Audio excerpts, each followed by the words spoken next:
सोचिए, एक सपना और उस सपने से जुड़ा एक सोने का खजाना। नहीं नहीं, ये किसी फिल्म की कहानी नहीं है, ये हकीकत है भारत के एक मंदिर की, बंशीधर मंदिर की।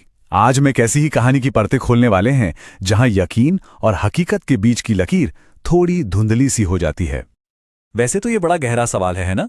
लेकिन बंशीधर मंदिर की कहानी में सच पूछिए तो इसी सवाल में सब कुछ छिपा है।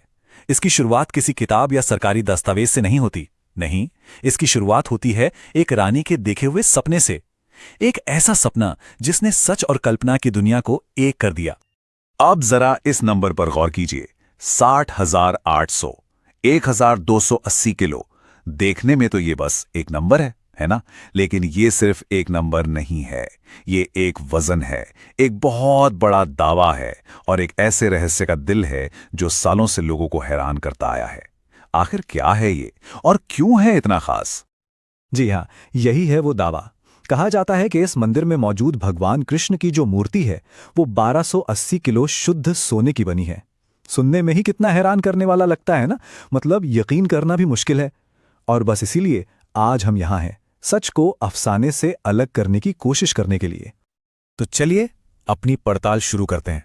हम चल रहे हैं झारखंड के गढ़वा जिले में, और ये जगह भी बड़ी दिलचस्प है। पता है, ये वो जगह है जहां 3 राज्यों की सीमाएं मिलती हैं। मतलब इतनी उलझी हुई कहानी के लिए इससे बेहतर जगह क्या होगी? ये कोई छोटा मोटा मंदिर नहीं है, बल्कि उस पूरे इलाके के लिए एक बहुत बड़ा आस्था का केंद्र है। लेकिन सवाल वही है, क्या इसके अंदर वाकई सोने का वो खजाना है?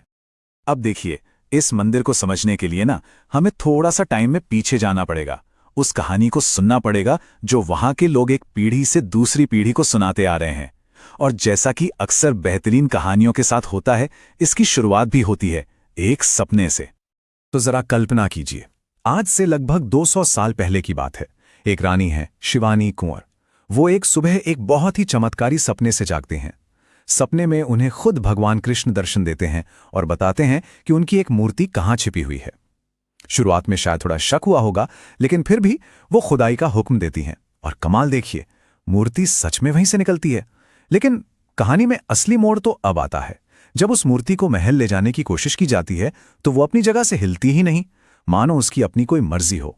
आखिरकार वो मूर्ति उसी जगह स्थापित होती है जहां आज ये भव्य मंदिर है, जैसे जैसे मानो उसने अपना घर खुद ही चुन लिया हो। है ना कमाल की कहानी? सुनने में बिल्कुल किसी लोक कथा जैसी लगती है, लेकिन यहां हमारा काम सिर्फ कहानियां सुनना नहीं, बल्कि हर पहलू को परखना है। तो चलिए 1 मिनट के लिए इस जादुई कहानी से बाहर आते हैं और देखते हैं कि सबूत, मतलब कि जो रिकॉर्ड्स हैं, वो इस सुनहरे दावे के बारे में क्या कहते हैं। तो घूम फिरकर हम फिर उसी सवाल पर आ जाते हैं, क्या ये मूर्ति वाकई सच में 1280 किलो सोने की है? ये समझिए, 1280 किलो सोने का सवाल है। और इसका जवाब ढूंढने के लिए हम सिर्फ एक बात पर भरोसा नहीं कर सकते, हमें थोड़ा जासूसी करनी होगी, अलग अलग सुरागों को जोड़कर देखना होगा। और यहीं आकर मामला और भी दिलचस्प हो जाता है। पता है क्यों? क्योंकि इसका कोई एक सीधा साधा जवाब है ही नहीं। जो मीडिया रिपोर्ट्स हैं, उन्हें तो ये 1280 किलो वाला आंकड़ा बहुत पसंद है, सुनने में अच्छा लगता है। सरकारी टूरिज्म के जो रिकॉर्ड हैं, वो एक पुरानी यूनिट इस्तेमाल करते हैं, 32 मन सोना। और अगर आप वहां के लोगों से पूछें तो उनके लिए ये मूर्ति बस अनमोल है, जिसकी कोई कीमत ही नहीं लगाई जा सकती। तो देखिए, 3 अलग अलग सोर्स, 3 अलग अलग बातें। अब सवाल यह है कि माने तो किसकी माने? तो चलिए अब देखते हैं कि साइंस या जो आर्कियोलॉजिस्ट हैं वो क्या कहते हैं। और यहाँ एक छोटा सा पेच है, किसी भी ऑफिशियल सरकारी रिकॉर्ड में या किसी भी पुरातत्वविद ने इस 128 किलो वाले दावे की पुष्टि नहीं की है। अब इसका ये मतलब बिल्कुल नहीं है कि मूर्ति कीमती नहीं है, वो है। लेकिन इसका मतलब ये है कि जो बड़ा सा नंबर हम सुनते हैं ना, वो शायद सच से ज्यादा हेडलाइंस के लिए है। वही बात है कि हर चमकने वाली चीज सोना नहीं होती। लेकिन 1 मिनट रुकिए, क्या हम सिर्फ सोने के वजन पर ही अटके हुए हैं? कहीं ऐसा तो नहीं कि इस चक्कर में हम असल मुद्दे से भटक रहे हों? क्या हो अगर बंशीधर मंदिर का असली खजाना सोना चांदी हो ही ना? कुछ ऐसा हो जिसे किसी तराजू पर तौला ही नहीं जा सकता। चलिए अब इस पहलू को समझते हैं कि ये जगह वाकई में इतनी खास क्यों है। देखिए, ये मंदिर कोई म्यूजियम में रखी हुई पुरानी चीज नहीं है। ये एक जीती जागती, सांस लेती हुई जगह है जो पिछले 200 सालों से लगातार बदल रही है, बढ़ रही है। रानी के उस सपने से शुरू होकर फिर शाही परिवार का संरक्षण मिला, फिर 1960-70s में इसका और विकास हुआ, और आज यहाँ बंशीधर महोत्सव जैसे बड़े बड़े सरकारी कार्यक्रम होते हैं। मतलब ये हमेशा से लोगों की जिंदगी का हिस्सा रहा है। और आज की तारीख में तो बंशीधर मंदिर सचमुच में धड़कता है। जरा सोचिए, जन्माष्टमी के त्योहार के वक्त वहां की भीड़, वो ऊर्जा, लोगों की भक्ति, कमाल का माहौल होता होगा। ये सिर्फ पत्थर और ईंट की एक इमारत नहीं है, ये उस पूरे समाज का दिल है। और अब तो सरकार भी इसकी अहमियत को समझ रही है, इसे एक बड़े कल्चरल स्पॉट की तरह देख रही है। तो इन कहानियों, इन रिकॉर्ड्स, इन सब से गुजरने के बाद हम कहां पहुंचते हैं? हम देखते हैं कि बंशीधर मंदिर की असल में एक नहीं बल्कि दो कहानियां हैं, और दोनों एक साथ चलती हैं। एक कहानी है विश्वास की और दूसरी है सबूतों की।